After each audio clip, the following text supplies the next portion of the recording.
नमस्कार भाई दोस्तों। बहुत बार नहीं, कई बार। वैसे तो तकरीबन ये सवाल अंधभगत करते हैं, लेकिन कुछ भाइयों का भी ये सवाल था। अपने यहाँ रोहतक के एक बहुत बड़े इन्फ्लुएंसर थे, उसका भी यही सवाल था कि भाई ये दीपक फौजी इतना खुल के बोलता है, सरकार इसको कुछ क्यों नहीं कहती। बहुत साथियों का सवाल होता है ये। आप लोगों को क्या पता भाई मैंने क्या क्या सहा है, क्या क्या मतलब वो होया है। अगर आपको ना पता हो ना, तो इसी सरकार ने अखबारों में न्यूज निकलवा दी थी, भाई ये फौजी देशद्रोही है, देश का गद्दार है। सिर्फ कारण क्या था? सच बोलना। इससे पहले सबसे पहले रिपोर्ट जो अपनी फौज के अंदर लगी थी, फौज में रहते हुए रिपोर्ट लगी थी, मैंने एक बार एक फोटो डाल दिया था कि गल विच पिस्टल हथ विच फड़िया तीर हाले भी डरावे बैरी नु संता दी तस्वीर। और संजय लाल सिंह भिंडरावाला खालसा का मैंने फोटो लगा दिया था। मेरी रिपोर्ट लग गई थी दिल्ली आर्मी हेडक्वार्टर के अंदर कि भाई एक आतंकवादी को प्रमोट कर रहा है। वहां पर भी वो लोग आतंकवादी साबित ही नहीं कर पाए संतों को, संत जनरल सिंह भिंडरावाला खालसा को आतंकवादी साबित नहीं कर पाए थे। उन्होंने मेरे को छोड़ दिया कि भाई ठीक, आज के बाद ये काम मत करना। क्यों नहीं करना भाई? किस लिए नहीं करना? तो सच है, सच तो बोलना पड़ेगा, तभी तो लोगों को समझ में आएगा संतों के बारे में। यहाँ पर जो बंडी प्रचार किया हुआ है, बहुत अलग प्रचार किया हुआ था। उसके बाद हमने संतों के बारे में बोलना शुरू किया। जब संत जी की बरसी थी, उस टाइम पे फोटो डाल दिया मैंने, तो पुलिस उठा लेगी मेरे को। पुलिस उठा के लेके गई कि तूने एक आतंकवादी का फोटो डाला हुआ है। मैं किस आतंकवादी का फोटो? आतंकवादी साबित करो। बोला आतंकवादी ने बोला हिंदुओं के खिलाफ था। किस हिंदुओं के खिलाफ था? हिंदू शिव शंकर भगवान को अपना भगवान मानते हैं ना। पंजाब की किसी भी जेल के अंदर है ना, शिव शंकर भगवान का कोई मंदिर नहीं है। एक जेल के अंदर मंदिर है, और संत जरनैल सिंह भिंडरावाला खालसा ने अपनी जेब के पैसों से वो मंदिर बनवाया था। अपनी जेब से पैसे देकर वो मंदिर बनवाया था। तो वो हिंदुओं के खिलाफ थे क्या? ये सरकारें जो नैरेटिव सृजती है ना, वो अलग होता है। उसके बाद इन लोगों ने मेरे पर देशद्रोह का आरोप लगाया। अदालत में पहुंच गया, केस पहुंच गया अदालत में। देशद्रोह के आरोप में आपको पता है 14 साल तक तो जमानत भी लागू नहीं होती मेरे भाइयों। 14 साल तक। और जब पुलिस वाले उठाने आते थे ना, 20-20, 25-25 गाड़ियां पुलिस की आती थी, AK-47 ले गए, जैसे बहुत बड़े आतंकवादी को उठाना है। ऐसे मेरे को कभी रात को 2 बजे, कभी 12 बजे, कभी सुबह 4 बजे ऐसे उठा के लेके जाती थी पुलिस मेरे को। लेकिन ये चीजें क्यों नहीं बताई, किस लिए नहीं बताई, उसका रीजन आज बताते। और आज क्यों बताया जा रहा है इसके बारे में? क्योंकि बहुत लोगों ने सवाल कर करके बहुत कुछ कर दिया था। ऐसा है मेरे भाई, अगर ये बातें हम बोलते और कोई भाई जो सच्चाई बोलना चाहते थे, हो सकता है उनके मन में डर बैठ जाए, पुलिस उठा लेगी, ये कर देगी। पुलिस कुछ नहीं कर सकती अगर आप अपनी सच्चाई के ऊपर अडिग हो। एक दिन सच सामने आता है, इस चीज को आप लिख लेना। सच्चाई एक दिन सबके सामने आती है। जैसे संतों के बारे में इतना भंडी प्रचार किया गया, सच सामने आया। अभी दूर मत जाओ, आप हालिया ताजा बात ही देख लो। आप जो भंडा सरकार कर रही है जो अमृतपाल सिंह खालसा है और अन्य सिंह है, नए नए बच्चों का जो झूठा पुलिस मुकाबला दिखाया जा रहा है, क्या कर रहे हैं ये लोग? कोई थोड़ी सी आवाज बन जाता है, परविंदर जोटा ने सच्चाई बोल ली, नशे के खिलाफ बोलिया, जेल में डाल दिया। लखा सदाना बोले जेल में डाल दो, बाना सिद्धू बोले जेल में डाल दो, बाबा राजा सिंह बोले उनके घर पर रेड मार दो, उनके घर के ऊपर पुलिस भेज दो, बाबा कुलविंदर सिंह बोले पुलिस का दबाव बना दो उनके ऊपर। मतलब फिर बंदा बोलेगा कौन भाई? किसी को तो भाई सच बोलना पड़ेगा। अगर आप कहते हो कि आजादी मिल गई 1947 में, लड़ने वाले सिर्फ 5% लोग थे और विरोध करने वाले 95% लोग थे। आजादी मिल जाती क्या? लेकिन फिर भी आजादी मिली। अब तुम एक शब्द लगाते हो आतंकवादी। शहीद आजम भगत सिंह को शहीद आजम बोला जाता है ना अपने देश के अंदर, फिर उसको शहीद का दर्जा दिलवा दो। इतने बड़े बकवास करते हैं, लिंडू धर्म के ठेकेदार बनती है सरकार, शहीद का दर्जा दिलवा दो। यूपी में कल क्या हुआ? एक 15-16 साल के लड़के को नग्न अवस्था में पहले पीटा गया, फिर उसको पैसा पिलाया गया। क्यों? क्योंकि वो SC-BC था, SC-ST था बेचारा। उसको किया गया यूपी के अंदर, उसी राम राज्य के अंदर अपना पैसा पिलाया गया उसको। क्यों? ये राम राज्य है। SC-ST OBC या जाट या दूसरे क्या, वो हिंदू नहीं है क्या? फिर कौन सा धर्म है ये? फिर तो इसका मतलब वही बात है जो मोगली बोलता है, ये तो एक ताश का पत्ता है, कभी भी खेल दो।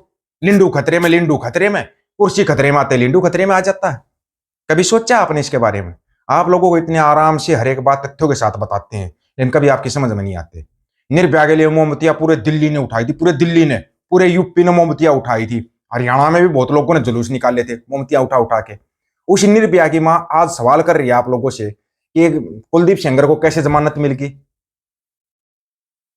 किसी ने सवाल का जवाब दिया?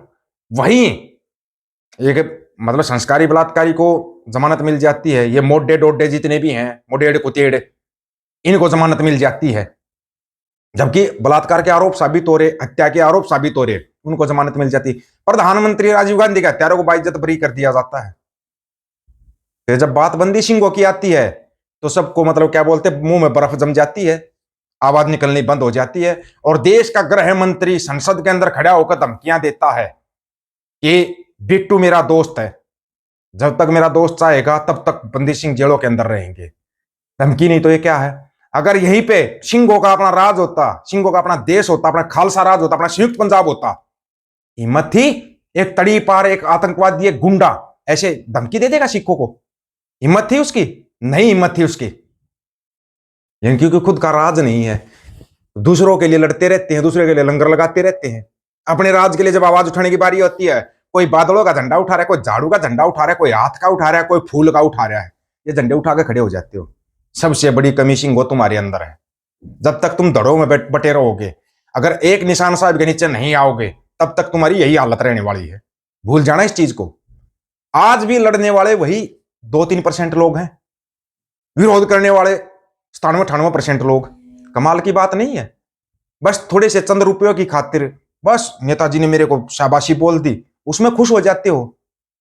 भूल के दशम पिता ने क्या बोला था? दशम पिता ने जो सो साखी के अंदर लिखा हुआ वो सब कुछ सच होता जा रहा है, लेकिन तुम्हारी समझ में नहीं आ रही। इतने बड़े बड़े शक्तिशाली देश है, America, Canada, Australia, Japan, China, Russia, सब आप लोगों के साथ खड़े हैं। उधर से नाटो, यूएनओ, यूरोपियन यूनियन, सब आपके साथ खड़े हैं, और आप लोग यहां पे उलझे हुए हो, ये झंडू झपंडू के झंडे उठा रहे हो।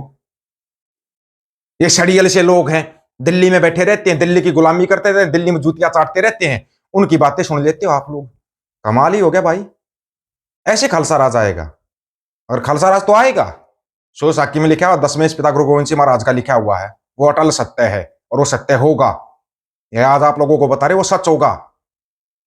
लेकिन जो ये है ना, जितने भी ये झंडू स्पेशल, चिंटू मिंटू, गोबर खाने मूत्र पीने, तुम सबकी लिस्टें बन चुकी है, तुम्हारी सबकी लिस्टें बनाई जा चुकी हैं। पहले तुम्हारी ही लिस्टें बनानी जरूरी थी। कहीं पे कुछ करके खड़े हो जाते, कहीं पे कुछ करके खड़े हो जाते हैं। बोलता है कोई बंदी सिंहों के लिए? बताओ कौन बोलता है? मोहाली में मोर्चा लगा हुआ है, बंदी सिंह एरिया का मोर्चा। कितने जाते हो आप वहां पे? अगर आप लोगों से सवाल कर लिया जाए, आपको मिर्चियां लग जाती हैं। मेरा नेता फलाना, मेरा नेता ढिमकाना। फिर घर चलाना है तो तुम्हारे खुद को कमाना पड़ेगा, खाना पड़ेगा। तुम्हारे को ये चीजें समझा दो, तुम्हारे को बहुत बुरा लगता है, तुम्हारे को तकलीफ होने लग जाती है ना? ये सच्चाई है, और ये कड़वी सच्चाई है। दीप सिद्धू ठीक बोल के गया, तुम बर्शिया मनाने जोगे हो, मोमतिया उठाने जोगे हो, तुम लड़ने जोगे, अड़ने जोगे, खड़ने जोगे लोग नहीं हो। बस कोई भी किसी के साथ कुछ भी होगा, सत सत नमन, वाहे गुरु जी अपने चरणों में स्थान दे, फलान करे, ढिमकान करे, आवाज कौन उठाएगा? शरीर का मरना मौत नहीं होता, जमीर का मरना मौत होता है। संजय नारायण सिंह बिनौला खालसा ने बहुत पहले बोल दिया था इस बात को, और तुम लोग जमीर का मार के बैठे हुए हो। खास करके वो लोग जो जूतियां चाटते हैं पार्टियों की, वो जमीर को मार के बैठे हुए हैं। तुम्हारा जमीर मरा हुआ, तुम्हारा जमीर बिका हुआ, तुम्हारा जमीर दबया हुआ है। हम तो आज उठाते थे, आवाज उठाते रहेंगे। अपने साथ जो है वो इसलिए स्टार्टिंग में बताया था, कोई दिक्कत नहीं। लेकिन अब जो निहंग सिंहों ने मेरा साथ दिया उसके आजीवन, और जो पंजाब ने मेरा साथ दिया, जो सिखों ने मेरा साथ दिया, आजीवन ऋणी रहेंगे। आप लोगों की क्या राय? अपनी राय रखना, आपकी राय का इंतजार रहेगा। सभी साथियों को राम राम, नमस्कार, आदाब, सत श्री अकाल।